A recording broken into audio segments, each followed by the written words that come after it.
हे आदि माता जगत जननी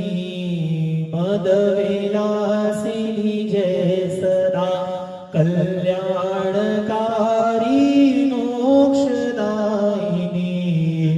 रसन सुत दीजय सदा जो गूढ़ से भी गूढ़ है रक्षित कृपा वस आपकी हे रिद्धि माता सिद्धि माता दायन कृपा बस आपकी जो विश्व के सुख शांति की अनुपम सुनिधि जानी गई वह आपके चरणार बिंदों की किरण मानी